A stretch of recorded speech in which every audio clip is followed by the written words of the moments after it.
Onam is a time when everyone try to make so many different kinds of dishes, and one main dish for Onam Sadhya is payasam. So in today's recipe I'm going to show you a very different payasam.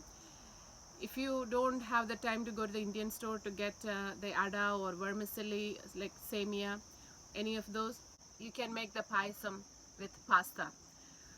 You can try all different kinds of pasta, but in this recipe I'm going to use the elbow pasta, the small one. Taste almost like ada or the vermicelli. Let's check out the recipe for pasta payasam.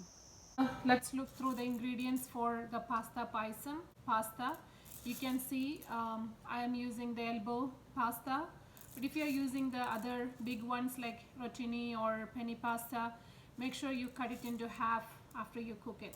Follow the directions on the box. Cook it around 75-80%. That's it. Then drain it, and the rest of the cooking we'll do in the milk. In elbow pasta, 2 cups, and milk, 8 cups of milk. The other thing, this is optional. This is sago, sabudana. That is 1/4 cup. We have to soak that in water for 15 minutes and then we'll cook it.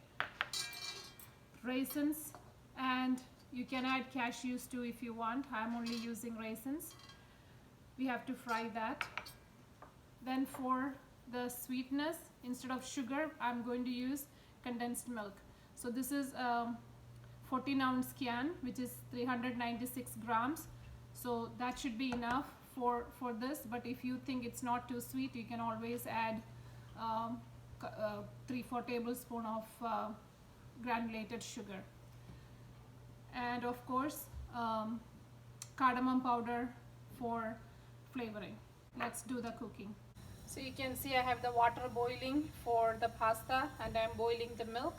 Do not add any salt in the pasta. I'm just going to add some tablespoon of ghee since this is for the payasam. While the milk and pasta are getting ready, I'm going to fry the raisins. I'm going to add 2 tablespoons of ghee, clarified butter. You can use cashews if you want. You can roast them. I'm only using raisins. This is 1/4 cup raisins.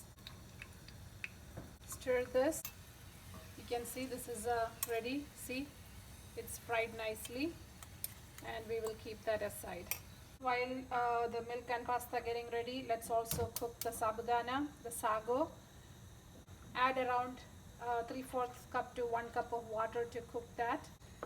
So stir this sago well. If you think it's too thick, you can add a little bit more water. You can add up to 1.5-2 cups of water altogether. And this has to become like really translucent. That's when you know it is cooked. If you don't want to add this, that's fine. This is optional. This is almost cooked. I'm going to turn it off. See how this looks now. So once the milk is almost about to boil, you can add the condensed milk. Let's add the condensed milk now. Once you add the condensed milk, make sure you stir it. Once the mixture boils, then we will add the cooked pasta. So this, you can see this is boiling now. Lower the flame. We will add the pasta now. Add the pasta. Stir this. We will also add the sabudana.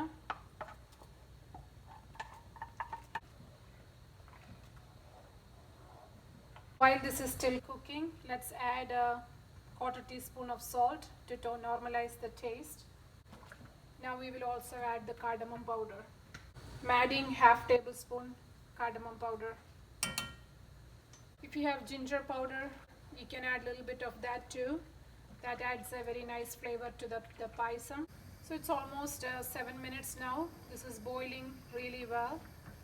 And now we will add the last step, which is the raisins.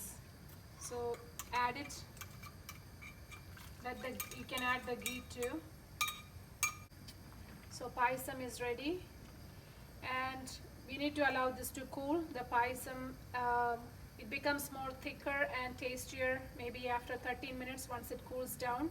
So wait for 30 minutes before you serve. So turn the flame off and it's ready.